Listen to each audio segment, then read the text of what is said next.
Right now, you're probably supposed to be doing something. Sleeping, working, going outside and touching some grass, and yet you're watching this video instead. Which is weird because you know you should probably go outside, but you also don't have to. And that's not necessarily laziness. Laziness is when you just don't want to do something. Procrastination is when you do want to do it, just tomorrow or after this video, because this video is educational, so it's fine, right? For the sake of my rant, the answer is yes.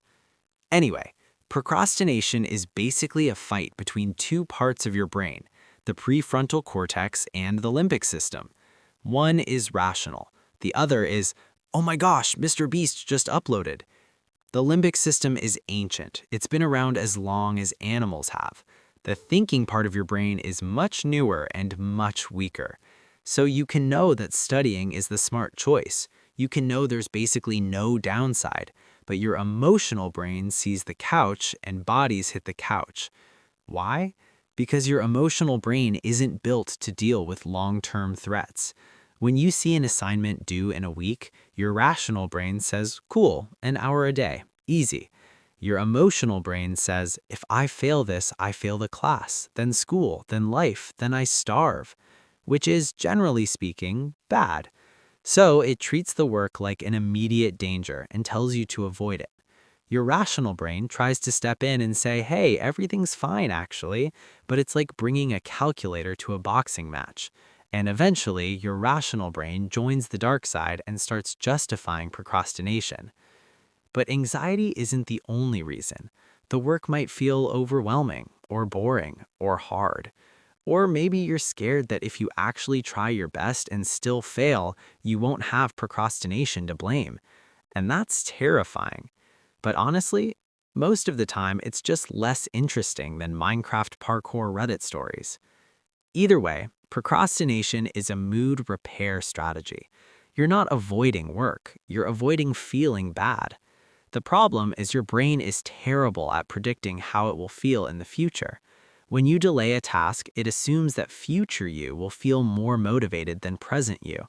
But the moment you decide to procrastinate, you feel relief, and your brain goes, oh nice, this is how we'll feel later too, which leads to 6 dangerous words. I'll feel like doing this later. You won't. There are a couple ways to fix this. The first one is imagining how future you will feel when the task is still there, which sometimes works but can also trick your brain into feeling like you already did the work, so not ideal. The second method is much simpler. Assume your prediction is wrong, because it almost always is. But now you're stuck with the truth. The work feels hard now, and it'll feel hard later. So what do you actually do? You use tools. Because while the emotional brain is strong, the thinking brain has tools. The first tool is planning ahead. Willpower is unreliable.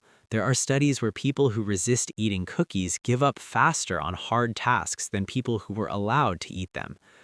I don't know why every study involves cookies, but the point is, willpower runs out. So instead of relying on willpower, you use something called implementation intentions. This is where you treat yourself like a computer.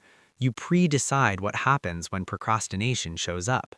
Not if I procrastinate, I won't procrastinate. That doesn't work. Instead, next time you catch yourself about to procrastinate, write down the exact thought you had. That thought becomes your if statement. Then you create a very specific then statement.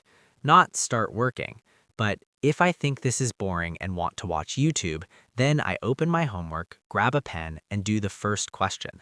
You remove the decision, because the decision is where procrastination wins. And this works for when you're already working, too. If I open Google for a question and it turns into something unrelated, then I close Google. The second tool is elimination. Make procrastination harder. Put your phone on Do Not Disturb and throw it into the deepest part of your bag. And don't let your brain hit you with the, what if there's an emergency? Bro, why would they need you? There's professionals for that. And the last thing, which isn't a tool, just advice, go easy on yourself. Studies show that people who forgive themselves for procrastinating are more likely to be productive afterward.